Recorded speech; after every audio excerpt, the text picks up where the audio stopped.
Hey guys, Tyler here. In today's video, we are taking a road trip to New York City. Myself, my husband Jeff, and our dog Dexter.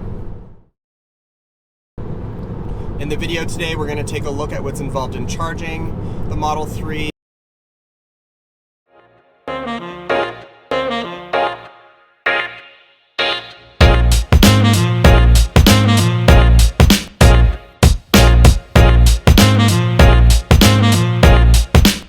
If you're enjoying this video, don't forget to like and subscribe. When it comes to charging your Tesla, or your EV for that matter, we can differentiate two different ways. There's either charging your vehicle at home charging, or using the superchargers, which is the on-the-go charging. The Tesla website describes supercharging in 3 simple steps. First is navigate, second, recharge, and third, journey. So when Tesla refers to navigate, that is when they're talking about their trip planner, and that is when you use the nav system to put in your destination, and it will find superchargers for you on your journey. Second, that recharge, all that means is the time it will take to charge your vehicle, and using a V3 supercharger, that's probably in the realm of 20, 25, 30 minutes. Finally, journey describes how you can use the Tesla app on your phone to control the charging experience and be notified when the charging is completed.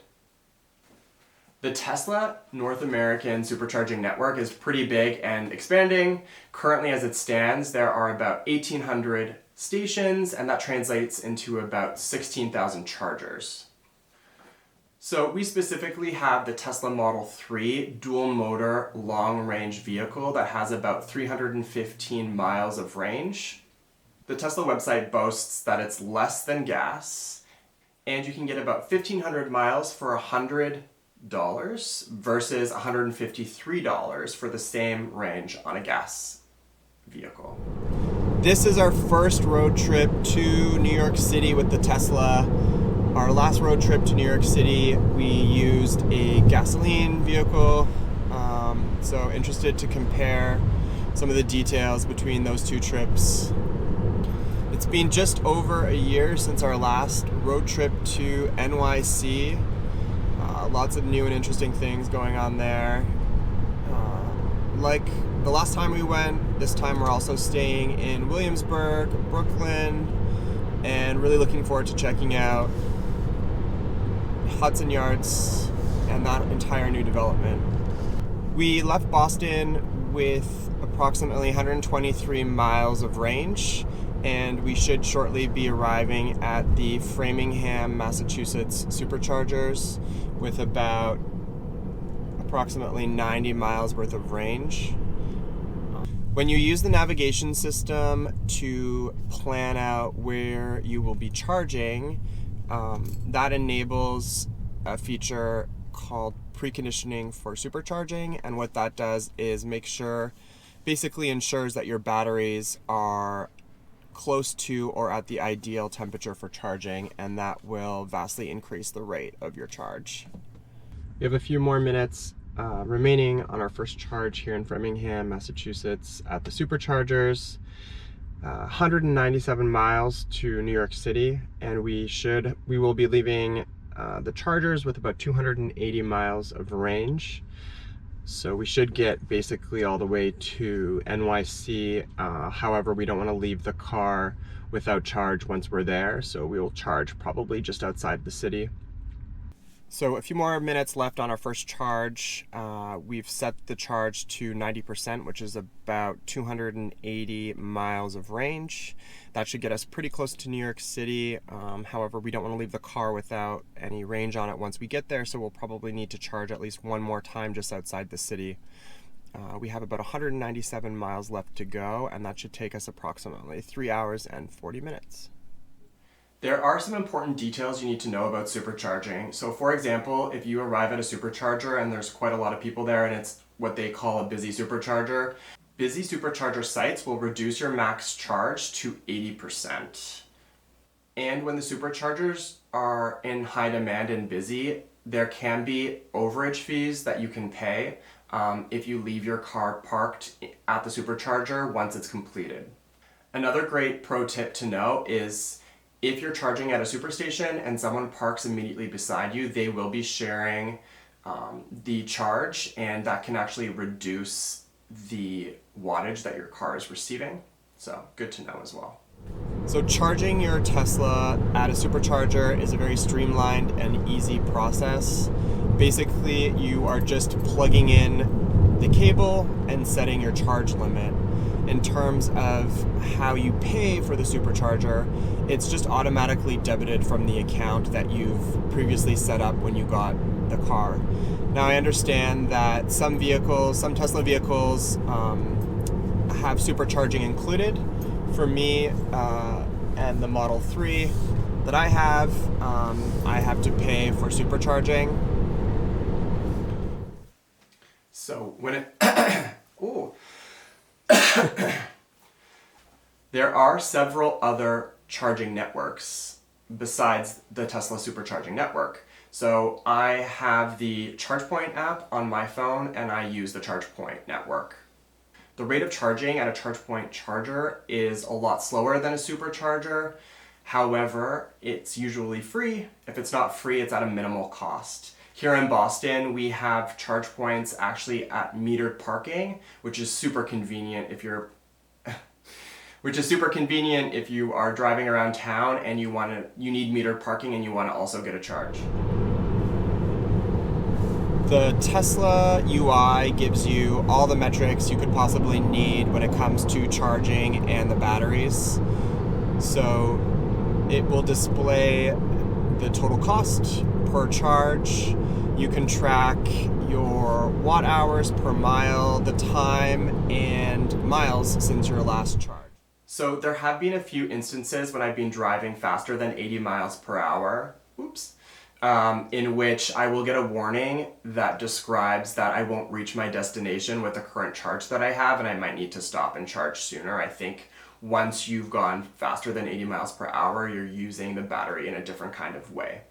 So generally speaking, when it comes to charging your Tesla, you're always going to want to keep it in between the 20% charged and 80% charged, with a few exceptions, like if you're going on a longer trip.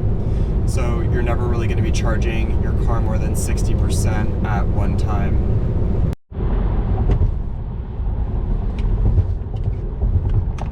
So we just did our second and final charge before we make it to our destination in Brooklyn. We have about 40 minutes to go, 21 miles to go. Not the easiest parking garage to navigate. It was a little dark and dingy, but ultimately it was not so complicated. We added about 230, or we charged into, sorry, let me just put my glasses on, I can't see nothing.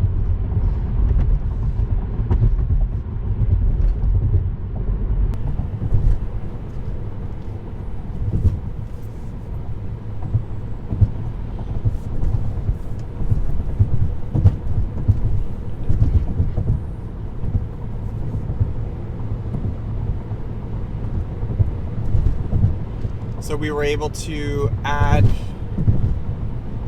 about 170, 180 miles of range. We charged the car to 230 miles of total range, and that should be just fine to get to our destination and have charge on our way home before having to worry about charging for a third time. I wanted to finish this video off by giving a shout out to the Pod Hotel Brooklyn. This is the hotel that we stayed at when we went to New York, and we used their parking garage facility. And the great thing about the Pod Hotel Brooklyn is they actually have some home chargers in the parking garage, and we left the hotel having paid for parking, and they had actually charged our car for us, which was awesome. So thank you again. Shout out to. If I had any advice for you when it comes to charging your Tesla on the go using the supercharging network, the one first great thing I would like to share is there are version 2 and version 3 chargers. Version 2 chargers are up to 75 kilowatt, and version 3 is double that at 150 kilowatt. So I encourage you to use forums and find out, or the Tesla website obviously, to find out what version supercharging you are going to use, because that will impact greatly how long you're there and the time to charge. Now, there's also a whole bunch of forums online that are very handy when it comes to figuring out where exactly the superchargers are, because sometimes they are in parking garages and it can be slightly, not complicated, but it takes a little bit of work to figure out where exactly they are, especially if you're driving. So using your cell phone to look up a forum can actually help you kind of navigate to find the supercharger. Moreover, I'm a huge fan of preconditioning your battery for supercharging, and just to remind you, that's when your car will, kind of get your batteries at the optimal temperature for charging. As it stands right now, you can only use that feature when you're using the navigation trip planner. If there's any feedback I would like to provide Tesla, it would be to have this preconditioning feature without having to use navigation. I think this could be very handy. For example, when I'm using my local supercharger right here in town, I know where that is. It's 5 minutes away from my house. I don't want to have to put it into the navigation just to get the batteries preconditioned. Ideally, I would like to be able to precondition my battery without having to use the navigation system. Finally, if you are thinking about getting a Tesla, or you know somebody who is, I'm going to throw up my referral code, and don't be a stranger. Thank you so much for checking out this video, and hope to see you soon. Peace. So we took a wrong turn. Now we're trying to backtrack, so we've lost some time, but just adding to the excitement. We made it! We're here. We made it. If you're interested in content like this, don't forget to like and subscribe to my channel.